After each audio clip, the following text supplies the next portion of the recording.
Craig Emanuel was quick to call Mendel and ask, "What can I do to help?" Usually, that is a very expensive question to ask a rabbi. Craig insisted we host a huge gathering for the Schwartzie Memorial for Schwartzie and insisted on covering all the expenses. Mendel reluctantly agreed.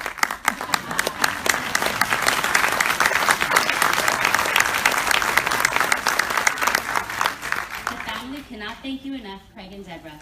Please join me and welcome Craig Emanuel.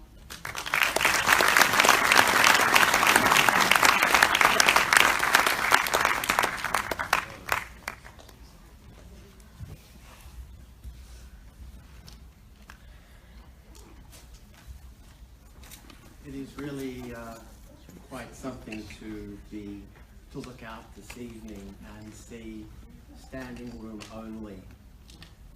Schwartzie would have loved this evening. We've gathered here this evening to pay tribute, honor, and celebrate the life of Rabbi Shlomo Schwartz, a truly wonderful person who dedicated his life to mitzvot and to supporting the Jewish community in Los Angeles. I'd like to thank the Schwartz family for allowing me to say a few words this evening, as I know that everyone out there has their own special stories about Schwartzie that we'd all love to hear.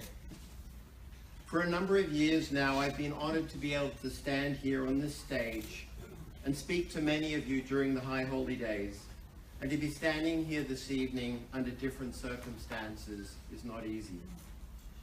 In the past, when I have spoken here, I have always had the rabbi sitting behind me, his presence and his inspiration giving me the strength to say what is in my heart. And tonight, although he is not here in person, his presence continues to be with all of us. As I've said on many occasions in the past, that in this life there are people who are great talkers and there are people who are doers. And Schwartzie was certainly a doer. He was a man who was not only fully committed to his wife, his children, his grandchildren, and to his family, but he was fully committed to bring together and sustain the Jewish community in Los Angeles for many, many years. As most of you know and you've heard, he was the founding resident rabbi at UCLA, and there he helped support the community at UCLA. And through the Chai Center, the Rabbi, Olivia, and the entire Schwartz family has helped to build and sustain the Jewish community here, making High Holy Day services available to those who could not afford to buy the tickets, holding Passover services for those who had nowhere to go, holding Shabbat dinners for strangers in their house where my son got to taste his first cholent. There was nothing the Schwartz family wouldn't do for this community. Last year when I was speaking to the congregation during the High Holy Days, I spoke of the importance of this being a time when we can not only take the safe path in life, for if we only travel down the road of certainty and predictability, our lives will be without purpose. It is only through the commitment of taking on challenges each day that we as human beings and as a society continue to grow. Rabbi Schwartz was a man who took on challenges day in and day out. His willingness and commitment to connect with any Jewish soul was something he would do with genuine commitment and love. It is this commitment that helped and build and helped support the community at UCLA, and it's the commitment he helped make the Chai Center the great and important organization it is today. Rabbi Schwartz set an example for all of us that one person can, in fact, make a difference. And then when a community comes together through the guidance and commitment of one person who can help motivate and inspire others, there is no limit to what we as a community can do. The first time I came into contact with the Schwartz family was many, many years ago when I attended a study class on a Friday afternoon in Century City at my office building. When the lawyer who had been hosting the lunch was leaving his job, I agreed to continue to host those Friday night study sessions and have been doing so for many years.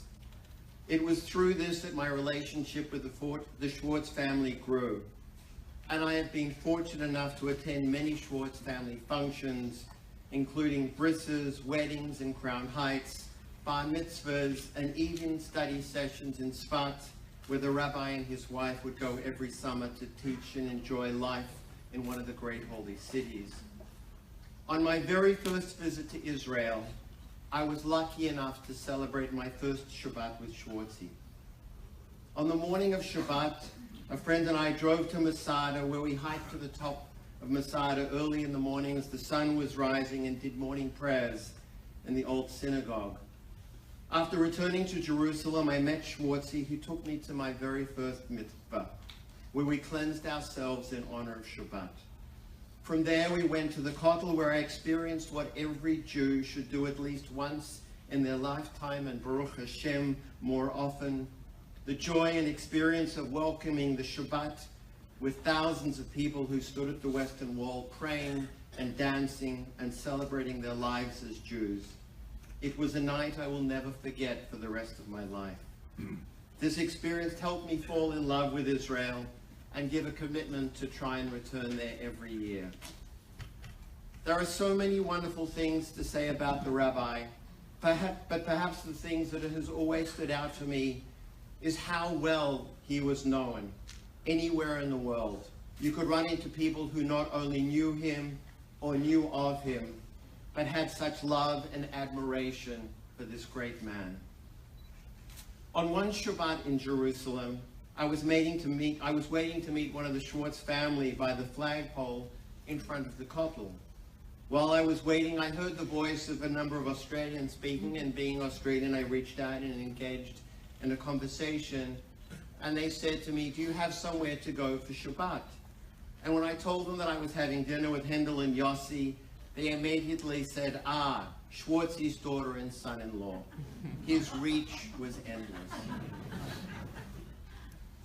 A week after Schwartzie died, I was flying back early one morning from New York to Los Angeles. I shut my eyes for an hour and woke up to find a man davening in the middle of the plane, in the section between economy and business class. When he'd finished praying, I went over to talk to the man, who asked me if I was Jewish, and when I said that I was, he asked me if I put on tefillin today. When I replied no, then he said, of course I should put on tefillin. And so I stood in the middle of the plane and put on tefillin, certainly in a place that I'd never done before.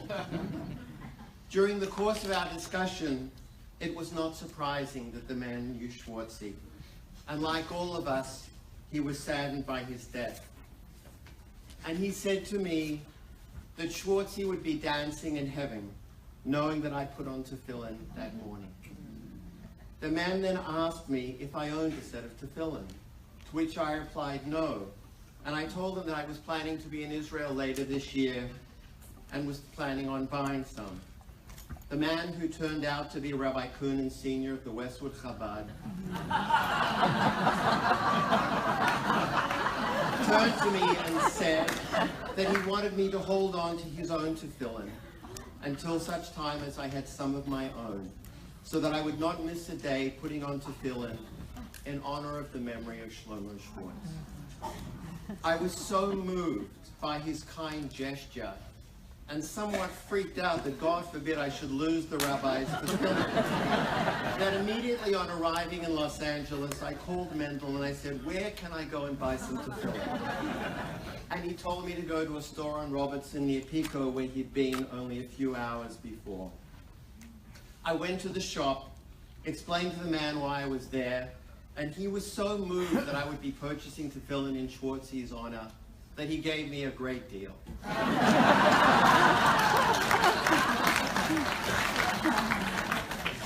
But more importantly, he considered a great mitzvah to sell me tefillin for such a great reason.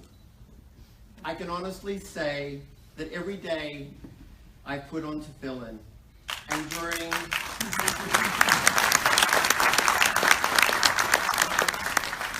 that 5 minutes each morning, I think about Schwartzie, and it puts a smile on my face. It is impossible to forget his unique sense of humor, his telling of the same jokes over and over again, and his constant looking at Moshe Mouse during Yom Kippur to make sure that service is finished on time.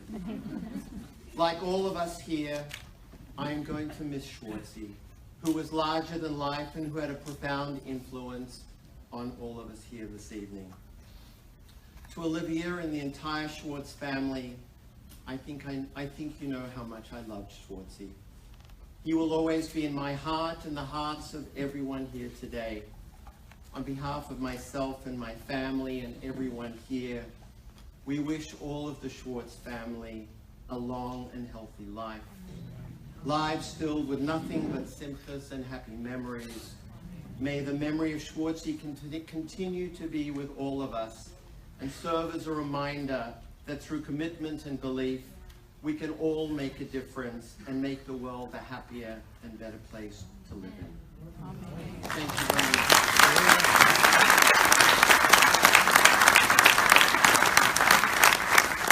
And now it gives me great pleasure to call to the stage a good friend of the Chai Center and the Schwartz family, Nina Rubin.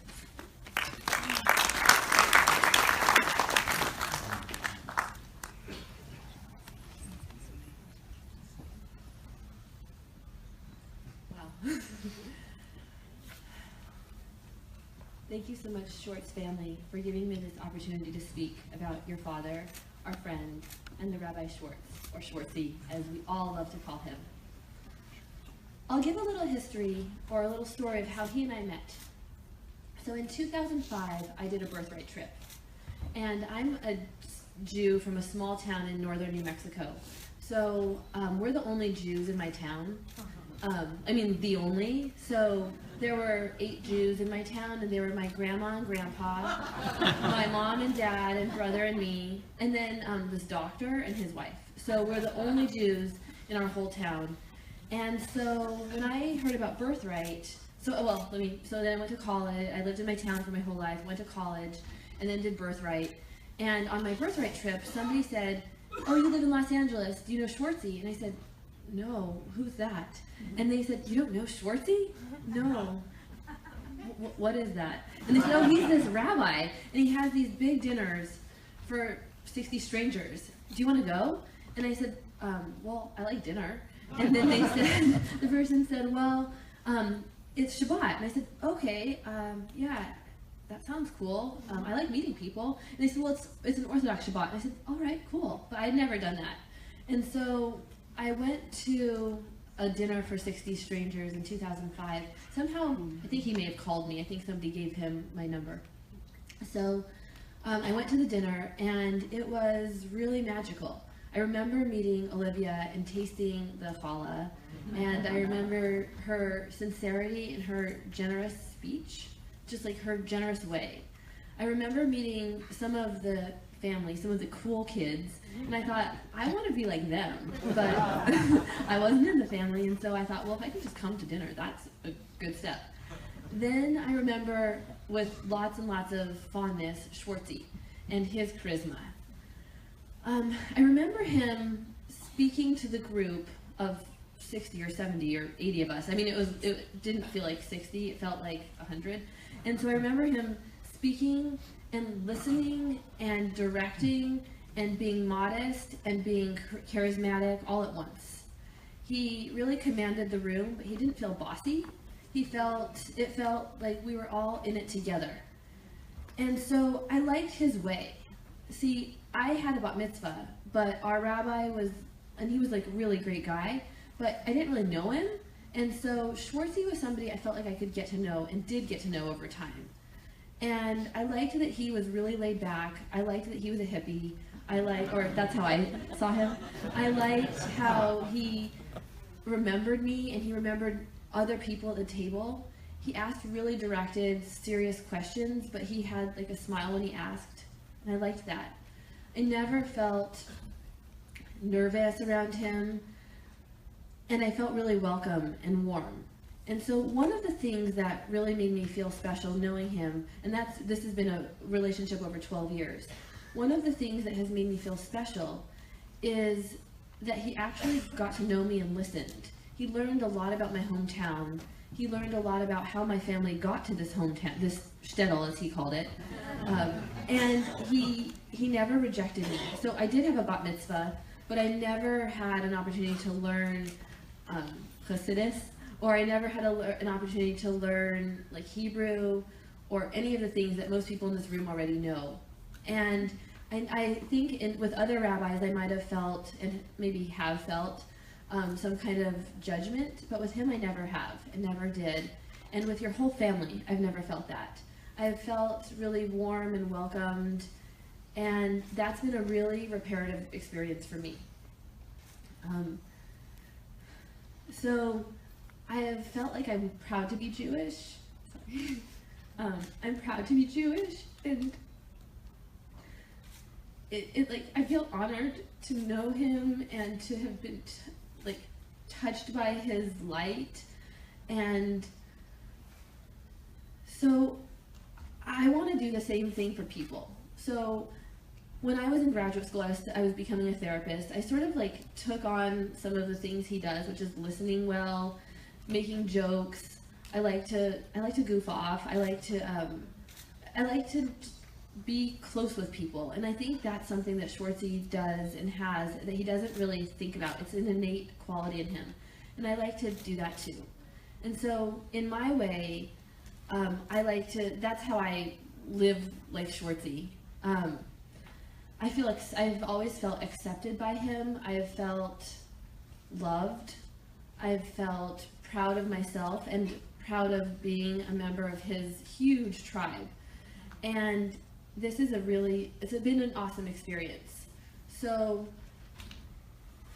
with that, I'd like to actually share another part of my family with you all. And that's, when I first started knowing the Schwartz family, my parents were a little bit nervous that I was becoming maybe religious, and I didn't become really religious, but I became more observant in my own way. And I know a lot of parents often are nervous that their kids are going to like Shabbat dinner instead of going to a raucous party. It's like really worrisome. Or like instead of going drinking, oh no, we're gonna like have brunch with Schwartzie or something. And so I always felt really thrilled when he and I would go to lunch. I felt like, I can't believe he's taking time for me to go to lunch. Like, and then we'd sit at a restaurant and he would be like the celebrity and everybody would know him, and I would just think, I'm sitting here with a celebrity, like this is awesome. But he paid attention to me and really knew me, and so it felt really normal. But just to be fair, my mom and dad were a little nervous when I started going to Shabbat dinners, and I reassured them that it was just awesome, and it was like just people getting together for dinner, and we might do this hand washing thing, but it was really not a big deal. And for a couple years they just thought, well, if you want to do this, but don't get too crazy. And so then Schwartzie and Olivia came to New Mexico for a Chabad dinner in a small town called Taos, and my mom and dad decided to go at my direction, at my like pleading, please go meet them. Please, you'll love him, please go. And they said, all right, we'll go. And so they went. And they thought he was just as magical, and Olivia was just as like kind as I had described. And they didn't feel like it was a cult. And my parents didn't feel like they were going to get trapped in the room and like not be able to leave. But they liked the food a lot, and they had a really nice time.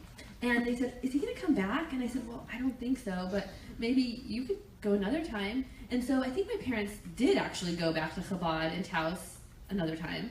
And after learning that Schwartzie died a month ago, I was really, really sad, just like all of you here were. And I was like crying, and I called my mom, and I called my dad. They felt really sad too. And then my mom wrote a letter to Mendel, and so I'd like to read it. So many papers here. Dear Mendel, as Nina Rubin's mother, I want to express my deepest sympathies to you and your family, both blood and extended. Schwartzie, as you know, made a tremendous impression on Nina, and the connection he brought to her is beyond description. This extends to her relationship with you, your immediate family, along with the entire LA Chai Center community. And I thank you for taking her under your wing, for giving her support, and for welcoming her into your lives. As you know, she grew up in an isolated part of New Mexico with a very small Jewish community. My mom and dad never really describe how small it is. I'm the only one who describes how small it is. Living in LA offered her the chance to expand her Jewish education and grow and learn. As she has learned from Schwartzie and you, she has shared with me, and I feel the connection as well. On only one occasion was I privileged to meet Schwartzie, and only for a few brief moments. Those moments warmed my heart, and I can certainly understand the significance he played in Nina's life and the life of so many other people. Living and growing up in rural New Mexico meant a much smaller Jewish support system. No Hebrew school, no friends to share the ups and downs of religious life with. My own background is from a conservative family in Long Island, and I worked hard to bring to her life a sense of Jewishness. I know she looks forward to continuing her relationship with you, and again, I thank you for being a part of her life. So with that, I'd like to thank this family for being this family. I'd like to thank this family for bringing me into your life, and through me, you brought like my whole other, like my own family into this like Jewish fold, and that's a real miracle. So we can all thank this family and Schwartzie, and may we carry on some of his blessings and joy in our own lives. So thank you.